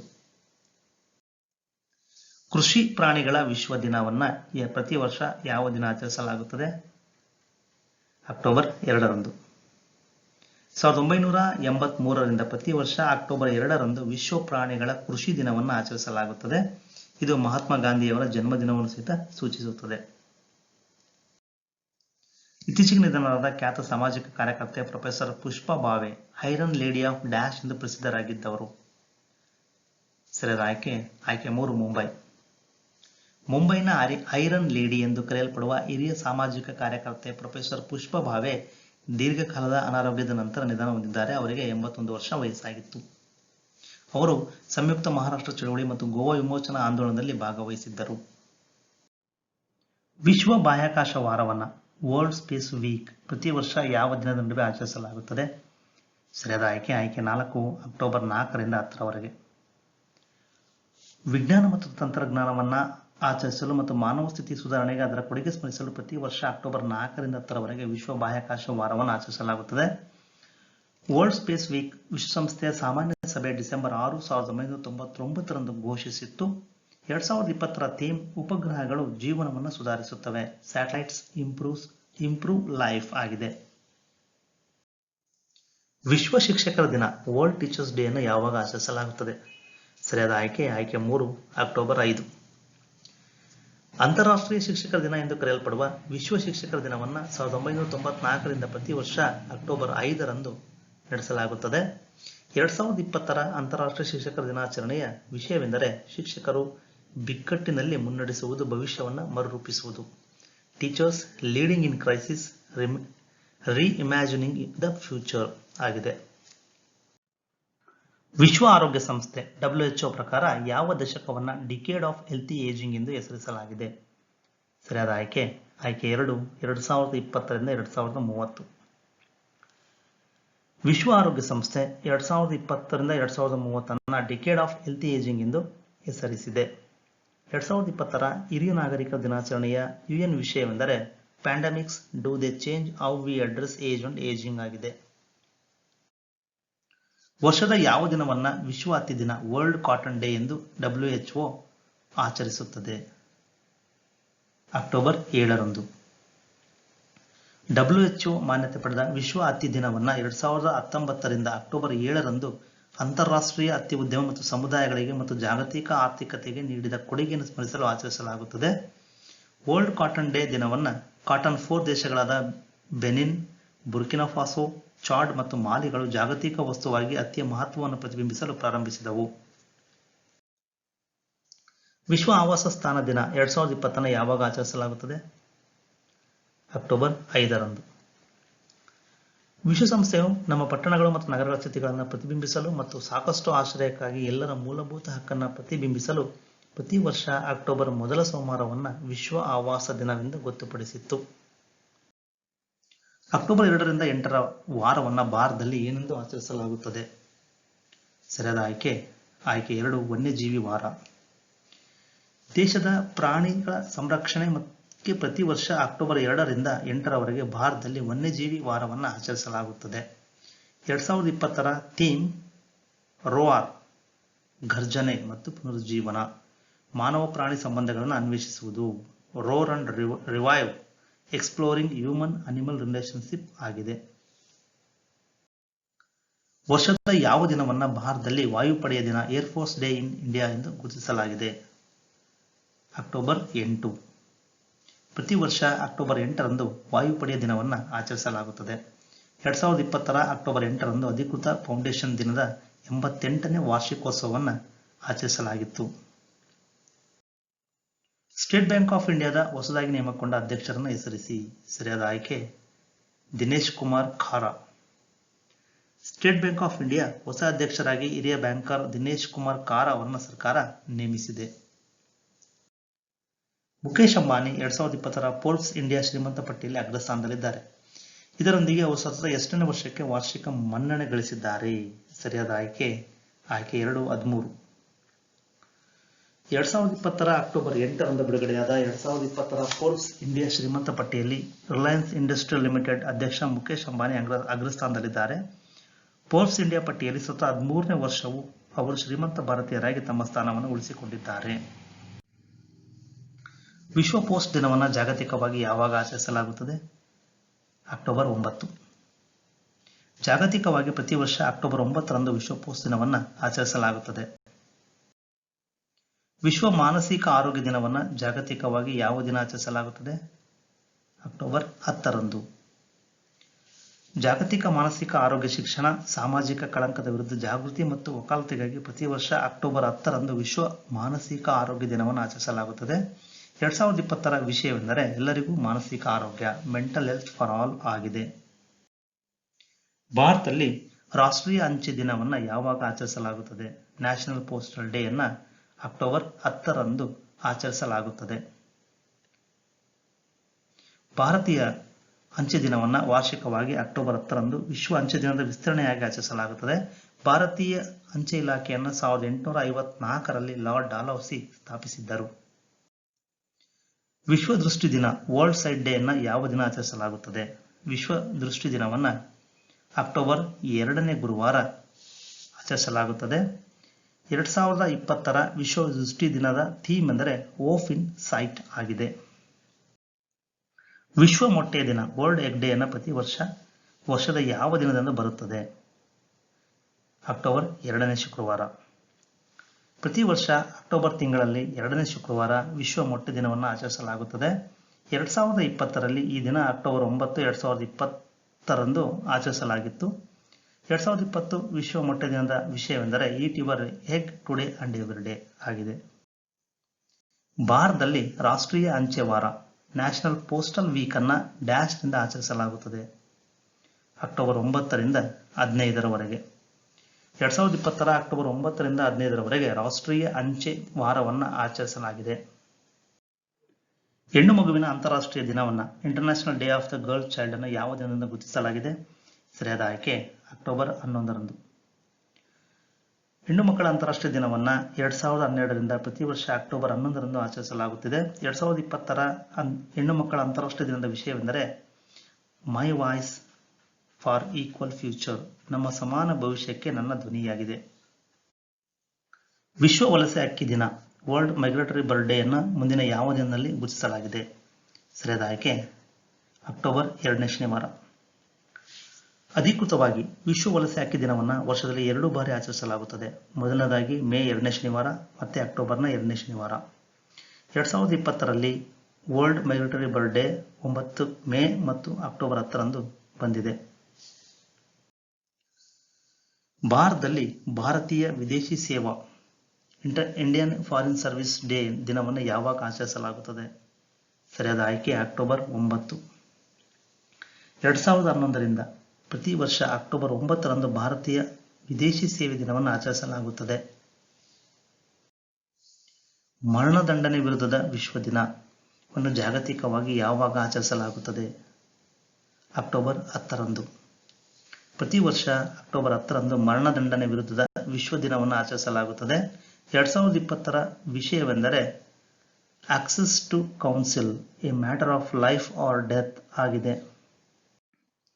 ವಿಶ್ವ ಹೂಡಿಕೆದಾರರ ವಾರವನ್ನು ಭಾರತದಲ್ಲಿ ಯಾವ ದಿನದ ನಡುವೆ ಆಚರಿಸಲಾಗುತ್ತದೆ?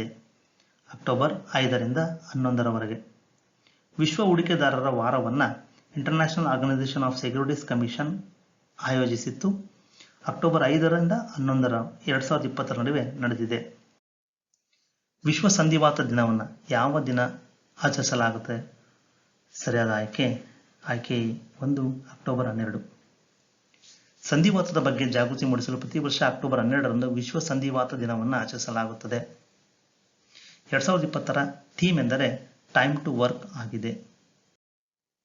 ವಿಪತ್ತು ಕಡಿತದ ಅಂತಾರಾಷ್ಟ್ರೀಯ ದಿನವನ್ನು ಯಾವಾಗ ಆಚರಿಸಲಾಗುತ್ತದೆ? ಸರಿಯಾದ ಆಯ್ಕೆ 4 ಅಕ್ಟೋಬರ್ 13. ವಿಪತ್ತು ಕಡಿತಕ್ಕಾಗಿ ಡಿಸಾಸ್ಟರ್ ರಿಡಕ್ಷನ್ಗಾಗಿ ವಿಶ್ವಸಂಸ್ಥೆ ಅಂತಾರಾಷ್ಟ್ರೀಯ ದಿನವನ್ನು 1989ರಿಂದ ಪ್ರತಿ ವರ್ಷ ಅಕ್ಟೋಬರ್ 13ರಂದು ನಡೆಸಲಾಗುತ್ತದೆ. 2020ರ ವಿಷಯವೆಂದರೆ ವಿಪತ್ತು ಅಪಾಯದ ಆಡಳಿತ, ಡಿಸಾಸ್ಟರ್ ರಿಸ್ಕ್ ಗವರ್ನೆನ್ಸ್ ಆಗಿದೆ. ವಿಶ್ವ ಪೋಸ್ಟ್ ದಿನವು ಯೂನಿವರ್ಸಲ್ ಅಂಚೆ ಒಕ್ಕೂಟವನ್ನು ಯಾವ ದೇಶದಲ್ಲಿ ಸ್ಥಾಪಿಸಿದೆ? ಸರಿಯಾದ ಉತ್ತರ ಆಯ್ಕೆ 2 ಸ್ವಿಟ್ಜರ್ಲ್ಯಾಂಡ್. ವಿಶ್ವ ಪೋಸ್ಟ್ ದಿನವನ್ನು ಪ್ರತಿ ವರ್ಷ ಅಕ್ಟೋಬರ್ 9ರಂದು ವಿಶ್ವದಾದ್ಯಂತ ಆಚರಿಸಲಾಗುತ್ತದೆ. 1874ರಲ್ಲಿ ಸ್ವಿಟ್ಜರ್ಲ್ಯಾಂಡ್ನ ಬರ್ನ್ ನಗರದಲ್ಲಿ ಯೂನಿವರ್ಸಲ್ ಪೋಸ್ಟಲ್ ಯೂನಿಯನ್ ಸ್ಥಾಪನೆಯ ವಾರ್ಷಿಕೋತ್ಸವವನ್ನು ಇದು ಸೂಚಿಸುತ್ತದೆ. 2020ರಲ್ಲಿ ಮೊದಲ ಬಾರಿಗೆ ಸಮಾರಂಭವನ್ನು ವಾಸ್ತವಿಕವಾಗಿ ನಡೆಸಲಾಗಿದೆ. Universal Postal Union more than mail ಶೀರ್ಷಿಕೆಯ ಸಂದೇಶವನ್ನು ಬಿಡುಗಡೆ ಮಾಡಿದೆ. ವಿಶ್ವ ಮಾನದಂಡಗಳ ದಿನ ವರ್ಲ್ಡ್ ಸ್ಟ್ಯಾಂಡರ್ಡ್ಸ್ ಡೇಯನ್ನು ವರ್ಷದ ಯಾವ ದಿನದಂದು ಆಚರಿಸಲಾಗುತ್ತದೆ? ಸರಿಯಾದ ಆಯ್ಕೆ 1 ಅಕ್ಟೋಬರ್ 14.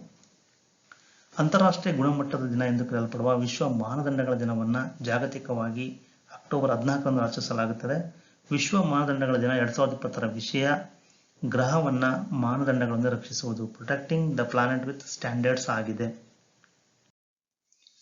ವಿಪತ್ತು ಅಪಾಯವನ್ನು ಕಡಿಮೆ ಮಾಡುವ ಅಂತಾರಾಷ್ಟ್ರೀಯ ದಿನ international day for disaster risk reduction ಅನ್ನು ಯಾವಾಗ ಆಚರಿಸಲಾಯಿತು? ಸರಿಯಾದ ಉತ್ತರ ಅಕ್ಟೋಬರ್ 13ರಂದು. ಅಕ್ಟೋಬರ್ 13, 2020ರಂದು ಅಂತಾರಾಷ್ಟ್ರೀಯ ವಿಪತ್ತು ಅಪಾಯ ಕಡಿಮೆ ಮಾಡುವ ದಿನವನ್ನು ಆಚರಿಸಲಾಯಿತು. ವಿಶ್ವ ವಿದ್ಯಾರ್ಥಿ ದಿನಾಚರಣೆಯನ್ನು ಯಾವಾಗ ಆಚರಿಸಲಾಗುತ್ತದೆ? ವಿಶ್ವ ವಿದ್ಯಾರ್ಥಿ ದಿನಾಚರಣೆಯನ್ನು ಅಕ್ಟೋಬರ್ 15ರಂದು ಆಚರಿಸಲಾಗುತ್ತದೆ. ಭಾರತದ ಮಾಜಿ ರಾಷ್ಟ್ರಪತಿಗಳಾದ ಎಪಿಜೆ ಅಬ್ದುಲ್ ಕಲಾಂ ಅವರ ಜನ್ಮ ದಿನಾಚರಣೆಯಂದು ಪ್ರತಿ ವರ್ಷ ಅಕ್ಟೋಬರ್ 15ರಂದು ವಿಶ್ವ ವಿದ್ಯಾರ್ಥಿ ದಿನಾಚರಣೆಯನ್ನು ಆಚರಿಸಲಾಗುತ್ತದೆ. 2010ರಲ್ಲಿ ವಿಶ್ವಸಂಸ್ಥೆ ಈ ದಿನವನ್ನು ಘೋಷಿಸಿತ್ತು. 2020ರಲ್ಲಿ ಮಾಜಿ ರಾಷ್ಟ್ರಪತಿಗಳಾದ ಮತ್ತು ಕ್ಷಿಪಣಿ ಮನುಷ್ಯ ಎಂದು ಖ್ಯಾತರಾದ ಡಾಕ್ಟರ್ ಎಪಿಜೆ ಅಬ್ದುಲ್ ಕಲಾಂ ಅವರ 89ನೇ ಜನ್ಮ ದಿನಾಚರಣೆ ಆಗಿದೆ. 2020ರ central bank of the year ಪ್ರಶಸ್ತಿಯನ್ನು ಯಾವ ಬ್ಯಾಂಕ್ ಗೆದ್ದಿದೆ? 2020ರ central bank of the year ಪ್ರಶಸ್ತಿಯನ್ನು ಬ್ಯಾಂಕ್ ಆಫ್ ಘಾನಾ ಗೆದ್ದಿದೆ. Bank of Ghana central bank of the year ಪ್ರಶಸ್ತಿ 2020ನ್ನು ಗೆದ್ದಿದೆ. ಇದಲ್ಲದೆ Mark Carney bank of England governor central bank of the year award 2020ರಲ್ಲಿ ವರ್ಷದ ಗವರ್ನರ್ ಪ್ರಶಸ್ತಿಯನ್ನು ಪಡೆದಿದ್ದಾರೆ. ಪ್ರತಿ ವರ್ಷ ಅಂತಾರಾಷ್ಟ್ರೀಯ ಗ್ರಾಮೀಣ ಮಹಿಳೆಯರ ದಿನವನ್ನು ಯಾವ ದಿನದಿಂದ ಗುರುತಿಸಲಾಗುತ್ತದೆ? ಅಂತಾರಾಷ್ಟ್ರೀಯ ಗ್ರಾಮೀಣ ಮಹಿಳೆಯರ ದಿನವನ್ನು ಅಕ್ಟೋಬರ್ 15ರಂದು ಗುರುತಿಸಲಾಗುತ್ತದೆ. United nation general assembly December 18, 2007ರಂದು ಅಂತಾರಾಷ್ಟ್ರೀಯ ಗ್ರಾಮೀಣ ಮಹಿಳೆಯರ ದಿನವನ್ನು ಸ್ಥಾಪಿಸಿತ್ತು. ಇದನ್ನು 2008ರಲ್ಲಿ ಮೊದಲ ಬಾರಿಗೆ ಆಚರಿಸಲಾಯಿತು. 2020ರ ಥೀಮ್ ಗ್ರಾಮೀಣ ಮಹಿಳೆಯರು ಮತ್ತು ಹುಡುಗಿಯರು ಸ್ಥಿತಿಸ್ಥಾಪಕತ್ವವನ್ನು ನಿರ್ಮಿಸುತ್ತಿದ್ದಾರೆ, rural women and girls building resilience ಆಗಿದೆ. ಇತ್ತೀಚೆಗೆ ಸುದ್ದಿಯಲ್ಲಿ ಕಂಡುಬರುವ ಗರ್ಬಾ ಜನಪದ ನೃತ್ಯವು ಯಾವ ರಾಜ್ಯದೊಂದಿಗೆ ಸಂಬಂಧ ಹೊಂದಿದೆ? ಇದು ಗುಜರಾತ್ನೊಂದಿಗೆ ಸಂಬಂಧ ಹೊಂದಿದ ನೃತ್ಯವಾಗಿದೆ. ಗರ್ಬಾ ಗುಜರಾತ್ನ ಜಾನಪದ ನೃತ್ಯದ ಒಂದು ರೂಪ. ನವರಾತ್ರಿ ಹಬ್ಬದ 9 ದಿನಗಳ ಸಂಭ್ರಮಾಚರಣೆಯಲ್ಲಿ ದುರ್ಗಾದೇವಿಯ ಆರಾಧನೆಯಲ್ಲಿ ಇದನ್ನು ನಡೆಸಲಾಗುತ್ತದೆ. ಐಐಎಫ್ಎಲ್ ವೆಲ್ತ್ ಯೂರನ್ ಇಂಡಿಯಾ 40 ಮತ್ತು ಸ್ವಯಂ ನಿರ್ಮಿತ ಶ್ರೀಮಂತ ಪಟ್ಟಿ 2022ರಲ್ಲಿ ಯಾವ ಭಾರತೀಯ ಕಂಪನಿಯ ಸ್ಥಾಪಕರು ಅಗ್ರಸ್ಥಾನದಲ್ಲಿದ್ದಾರೆ? ಸರಿಯಾದ ಆಯ್ಕೆ 2 ಝೆರೋದಾ. ಸ್ಟಾಕ್ ಬ್ರೋಕರೇಜ್ ಕಂಪನಿ ಝೆರೋಡಾದ ನಿಖಿಲ್ ಕಾಮತ್ ರವರು ಅದರ ಸಂಸ್ಥಾಪಕರು. ಐಐಎಫ್ಎಲ್ ವೆಲ್ತ್ ಯೂರಾನ್ ಇಂಡಿಯಾ 40 ಮತ್ತು ಸ್ವಯಂ ನಿರ್ಮಿತ ಶ್ರೀಮಂತರ ಪಟ್ಟಿ 2022ರಲ್ಲಿ ಅಗ್ರಸ್ಥಾನದಲ್ಲಿದ್ದಾರೆ. ವಿಶ್ವ ಆಹಾರ ದಿನವನ್ನು ವಾರ್ಷಿಕವಾಗಿ ಯಾವ ದಿನ ಆಚರಿಸಲಾಗುತ್ತದೆ? ವಿಶ್ವ ಆಹಾರ ದಿನವನ್ನು ಅಕ್ಟೋಬರ್ 16ರಂದು ಆಚರಿಸಲಾಗುತ್ತದೆ. ವರ್ಲ್ಡ್ ಫುಡ್ ಡೇ 1945ರಲ್ಲಿ ವಿಶ್ವಸಂಸ್ಥೆಯ ಆಹಾರ ಮತ್ತು ಕೃಷಿ ಸಂಸ್ಥೆ ಸ್ಥಾಪನೆಯ ದಿನವನ್ನು ಸ್ಮರಿಸುತ್ತದೆ. 2020ರ ಥೀಮ್ ಒಟ್ಟಿಗೆ ಬೆಳೆಯಿರಿ, ಪೋಷಿಸಿ ಉಳಿಸಿಕೊಳ್ಳಿ. ಗ್ರೋ, ನರಿಶ್, ಸಸ್ಟೈನ್ ಟುಗೆದರ್ ಆಗಿದೆ. ವರ್ಷದ ಯಾವ ದಿನವನ್ನು ಗ್ಲೋಬಲ್ ಹ್ಯಾಂಡ್ ವಾಷಿಂಗ್ ಡೇ, ಜಾಗತಿಕ ಕೈ ತೊಳೆಯುವ ದಿನವೆಂದು ಸ್ಮರಿಸಲಾಗುತ್ತದೆ? ಸರಿಯಾದ ಆಯ್ಕೆ ಅಕ್ಟೋಬರ್ 15. ಜಾಗತಿಕ ಕೈ ತೊಳೆಯುವ ದಿನವನ್ನು ಪ್ರತಿ ವರ್ಷ ಅಕ್ಟೋಬರ್ 15ರಂದು ಆಚರಿಸಲಾಗುತ್ತದೆ. ಗ್ಲೋಬಲ್ ಹ್ಯಾಂಡ್ ವಾಷಿಂಗ್ ಡೇ 2020ರ ಥೀಮ್ ಎಲ್ಲರಿಗೂ ಕೈ ನೈರ್ಮಲ್ಯ, ಹ್ಯಾಂಡ್ ಹೈಜೀನ್ ಫಾರ್ ಆಲ್ ಆಗಿದೆ. ಬಡತನ ನಿರ್ಮೂಲನೆಗೆ ಅಂತಾರಾಷ್ಟ್ರೀಯ ದಿನವನ್ನು ಪ್ರತಿ ವರ್ಷ ಯಾವ ದಿನ ಆಚರಿಸಲಾಗುತ್ತದೆ? ಸರಿಯಾದ ಆಯ್ಕೆ ಅಕ್ಟೋಬರ್ 17. ಬಡತನ ನಿರ್ಮೂಲನೆಗಾಗಿ ಅಂತಾರಾಷ್ಟ್ರೀಯ ದಿನವನ್ನು ಪ್ರತಿ ವರ್ಷ ಅಕ್ಟೋಬರ್ 17ರಂದು ವಿಶ್ವಾದ್ಯಂತ ಆಚರಿಸಲಾಗುತ್ತದೆ. 2020ರ ಥೀಮ್ ಎಲ್ಲರಿಗೂ ಸಾಮಾಜಿಕ ಮತ್ತು ಪರಿಸರ ನ್ಯಾಯವನ್ನು ಸಾಧಿಸಲು ಒಟ್ಟಾಗಿ ಕಾರ್ಯನಿರ್ವಹಿಸುವುದು, acting together to achieve social and environmental justice for all ಆಗಿದೆ. On the trails of Buddha a journey to the east ಎಂಬ ಪುಸ್ತಕವನ್ನು ಬರೆದವರು ಯಾರು? ಸರಿಯಾದ ಆಯ್ಕೆ Dipankar Airon. IRS Indian revenue ಸರ್ವಿಸ್ನ ಅಧಿಕಾರಿ ದೀಪಂಕರ್ ಆರನ್ ಅವರು on the trails of Buddha a journey to the east ಎಂಬ ಪುಸ್ತಕವನ್ನು ಬರೆದಿದ್ದಾರೆ. ಆಹಾರ ನಷ್ಟ ಮತ್ತು ತ್ಯಾಜ್ಯದ ಅರಿವಿನ ಅಂತಾರಾಷ್ಟ್ರೀಯ ದಿನ, international day of awareness of food loss and waste, ಯಾವ ದಿನವನ್ನು ಆಚರಿಸಲಾಗುತ್ತದೆ? ಸರಿಯಾದ ಉತ್ತರ ಆಯ್ಕೆ 2 ಸೆಪ್ಟೆಂಬರ್ 29. ಆಹಾರ ವ್ಯರ್ಥದ ಸಮಸ್ಯೆಯನ್ನು ಪರಿಹರಿಸುವ ಜಾಗತಿಕ ಪ್ರಯತ್ನಗಳನ್ನು ಉತ್ತೇಜಿಸಲು ಮತ್ತು ಕಾರ್ಯಗತಗೊಳಿಸಲು 2020ರಲ್ಲಿ ಆಹಾರ ನಷ್ಟ ಮತ್ತು ತ್ಯಾಜ್ಯದ ಜಾಗೃತಿ ದಿನಾಚರಣೆ ಮೊದಲ ಆವೃತ್ತಿಯನ್ನು ಜಗತ್ತು ಆಚರಿಸುತ್ತದೆ. ವಿಶ್ವಸಂಸ್ಥೆಯ ಸಾಮಾನ್ಯ ಸಭೆ 2019ರ ಸೆಪ್ಟೆಂಬರ್ 29 ಆಹಾರ ನಷ್ಟ ಮತ್ತು ತ್ಯಾಜ್ಯದ ಅರಿವಿನ ಅಂತಾರಾಷ್ಟ್ರೀಯ ದಿನವೆಂದು ಗೊತ್ತುಪಡಿಸಿತು. 2020ರ international day of awareness of food loss and waste ವಿಷಯವೆಂದರೆ ಜನರಿಗಾಗಿ, ಗ್ರಹಕ್ಕಾಗಿ ಆಹಾರ ನಷ್ಟ ಮತ್ತು ತ್ಯಾಜ್ಯವನ್ನು ನಿಲ್ಲಿಸಿ. Stop food loss and waste for the people, for the planet. ಅಂತಾರಾಷ್ಟ್ರೀಯ ಅನುವಾದ ದಿನ, ಇಂಟರ್ನ್ಯಾಷನಲ್ ಟ್ರಾನ್ಸ್ಲೇಷನ್ ಡೇ ಅನ್ನು ವಾರ್ಷಿಕವಾಗಿ ಯಾವ ದಿನದಿಂದ ಆಚರಿಸಲಾಗುತ್ತದೆ? ಸರಿಯಾದ ಆಯ್ಕೆ 1 ಸೆಪ್ಟೆಂಬರ್ 30. ಪ್ರತಿ ವರ್ಷ ಅಂತಾರಾಷ್ಟ್ರೀಯ ಅನುವಾದ ದಿನವನ್ನು ಸೆಪ್ಟೆಂಬರ್ 30ರಂದು ಆಚರಿಸಲಾಗುತ್ತದೆ. ಇಂಟರ್ನ್ಯಾಷನಲ್ ಫೆಡರೇಷನ್ ಆಫ್ ಟ್ರಾನ್ಸ್ಲೇಟರ್ಸ್ ಇದನ್ನು 1953ರಲ್ಲಿ ಸ್ಥಾಪಿಸಿದ ದಿನದಿಂದ ಆಯೋಜಿಸುತ್ತಿದೆ. 2020ರ ಇಂಟರ್ನ್ಯಾಷನಲ್ ಟ್ರಾನ್ಸ್ಲೇಷನ್ ಡೇನ theme finding the word for a world in crisis, ಬಿಕ್ಕಟ್ಟಿನಲ್ಲಿರುವ ಜಗತ್ತಿಗೆ ಪದಗಳನ್ನು ಹುಡುಕುವುದಾಗಿದೆ. ಇತ್ತೀಚೆಗೆ ನಿಧನರಾದ GS ಅಮೂರ್ ಪ್ರಸಿದ್ಧ ಡ್ಯಾಶ್, ಅವರು ಒಬ್ಬ ಲೇಖಕರು. ಬಹುಮುಖ ಬರಹಗಾರರು ಮತ್ತು ಹಿರಿಯ ವಿಮರ್ಶಕ ಡಾಕ್ಟರ್ GS ಅಮೂರ್ ತಮ್ಮ 95ನೇ ವಯಸ್ಸಿನಲ್ಲಿ ವಯೋವೃದ್ಧ ಸಮಸ್ಯೆಯಿಂದ ನಿಧನರಾದರು. ಅವರು ಕನ್ನಡ ಮತ್ತು ಇಂಗ್ಲಿಷ್ ಭಾಷೆಗಳಲ್ಲಿ ಪ್ರವೀಣರಾಗಿದ್ದರು. ಅಂತಾರಾಷ್ಟ್ರೀಯ ಅಹಿಂಸಾ ದಿನ, international day of non violence ಅನ್ನು ಯಾವಾಗ ಆಚರಿಸಲಾಗುತ್ತದೆ? ಸರಿಯಾದ ಆಯ್ಕೆ 1 ಅಕ್ಟೋಬರ್ 2. ರಾಷ್ಟ್ರಪಿತ ಮಹಾತ್ಮ ಗಾಂಧೀಜಿಯವರ ಜನ್ಮ ದಿನಾಚರಣೆಯಂದು ಪ್ರತಿ ವರ್ಷ ಅಕ್ಟೋಬರ್ 2 ಅಂತಾರಾಷ್ಟ್ರೀಯ ಅಹಿಂಸಾ ದಿನವನ್ನಾಗಿ ಆಚರಿಸಲಾಗುತ್ತದೆ. ವಯಸ್ಸಾದವರ ಅಂತಾರಾಷ್ಟ್ರೀಯ ದಿನ, international day of older persons, UN ಮಾನ್ಯತೆ ಪಡೆದ ದಿನವಾಗಿದೆ. ಇದನ್ನು ವಿಶ್ವಾದ್ಯಂತ ಯಾವ ದಿನ ಆಚರಿಸಲಾಗುತ್ತದೆ? ಸರಿಯಾದ ಆಯ್ಕೆ 4 ಅಕ್ಟೋಬರ್ 1. 1991ರಿಂದ ಪ್ರತಿ ವರ್ಷ ಅಕ್ಟೋಬರ್ 1ರಂದು ಅಂತಾರಾಷ್ಟ್ರೀಯ ರುದ್ರ ದಿನವನ್ನು ಆಚರಿಸಲಾಗುತ್ತದೆ. 2020ರ theme pandemics do they change how we address age and ageing ಆಗಿದೆ. ಅಂತಾರಾಷ್ಟ್ರೀಯ ಕಾಫಿ ದಿನ, ಇಂಟರ್ನ್ಯಾಷನಲ್ ಕಾಫಿ ಡೇ ಅನ್ನು ಜಾಗತಿಕವಾಗಿ ಯಾವ ದಿನದಿಂದ ಆಚರಿಸಲಾಗುತ್ತದೆ? ಸರಿಯಾದ ಆಯ್ಕೆ 4 ಅಕ್ಟೋಬರ್ 1. ಅಕ್ಟೋಬರ್ 1ರಂದು ಇಂಟರ್ನ್ಯಾಷನಲ್ ಕಾಫಿ ಡೇಯನ್ನು ಮಿಲನ್ನಲ್ಲಿರುವ ಅಂತಾರಾಷ್ಟ್ರೀಯ ಕಾಫಿ ಸಂಸ್ಥೆ 2015ರಲ್ಲಿ ಪ್ರಾರಂಭಿಸಿತು. ಪ್ರತಿ ವರ್ಷ ಅಕ್ಟೋಬರ್ 1ರಂದು ಅಂತಾರಾಷ್ಟ್ರೀಯ ಕಾಫಿ ದಿನವನ್ನು ಆಚರಿಸಲಾಗುತ್ತದೆ. 2020ರ ಥೀಮ್ ಕಾಫಿಯ ಮುಂದಿನ ಪೀಳಿಗೆ, ಕಾಫೀಸ್ ನೆಕ್ಸ್ಟ್ ಜನರೇಷನ್ ಆಗಿದೆ. ಇತ್ತೀಚೆಗೆ ನಿಧನರಾದ KC ಶಿವಶಂಕರ್ ಅವರ ವೃತ್ತಿ ಏನು? KC ಶಿವಶಂಕರ್ ಅವರೊಬ್ಬ ಇಲ್ಲುಸ್ಟ್ರೇಟರ್. ವಿಕ್ರಮ್ ಬೇತಾಳ್ ಸರಣಿಯನ್ನು ರಚಿಸುವಲ್ಲಿ ಪ್ರಸಿದ್ಧ ಕಲಾವಿದ KC ಶಿವಶಂಕರ್ ಅವರು ದೀರ್ಘಕಾಲದ ಅನಾರೋಗ್ಯದ ನಂತರ ನಿಧನರಾದರು. ಅವರಿಗೆ 97 ವರ್ಷ ವಯಸ್ಸಾಗಿತ್ತು. ನಿಯತಕಾಲಿಕೆಗಳು, ಪುಸ್ತಕಗಳು, ಜಾಹೀರಾತು ಇತ್ಯಾದಿಗಳಿಗಾಗಿ ಚಿತ್ರಗಳನ್ನು ರಚಿಸುವ ವೃತ್ತಿಯೇ ಇಲ್ಲುಸ್ಟ್ರೇಟರ್. ವಿಶ್ವ ಸಸ್ಯಾಹಾರಿ ದಿನವನ್ನು ಯಾವ ದಿನಾಂಕದಿಂದ ಗುರುತಿಸಲಾಗುತ್ತದೆ? ಸರಿಯಾದ ಆಯ್ಕೆ 3 ಅಕ್ಟೋಬರ್ 1. 1977ರಲ್ಲಿ ವಿಶ್ವ ಸಸ್ಯಾಹಾರಿ ಕಾಂಗ್ರೆಸ್ ಸಮಯದಲ್ಲಿ ಸ್ಕಾಟ್ಲೆಂಡ್ನ ನಾರ್ತ್ ಅಮೆರಿಕನ್ ವೆಜಿಟೇರಿಯನ್ ಸೊಸೈಟಿ ಈ ದಿನವನ್ನು ಪ್ರಾರಂಭಿಸಿತು. ವಾರ್ಷಿಕವಾಗಿ ಅಕ್ಟೋಬರ್ 1ರಂದು ವಿಶ್ವ ಸಸ್ಯಾಹಾರಿ ದಿನವನ್ನು ಆಚರಿಸಲಾಗುತ್ತದೆ. ಅಕ್ಟೋಬರ್ 1ರಿಂದ 7ರ ನಡುವಿನ ಪೂರ್ಣ ವಾರವನ್ನು ಅಂತಾರಾಷ್ಟ್ರೀಯ ಸಸ್ಯಾಹಾರಿ ವಾರ ಎಂದು ಆಚರಿಸಲಾಗುತ್ತದೆ.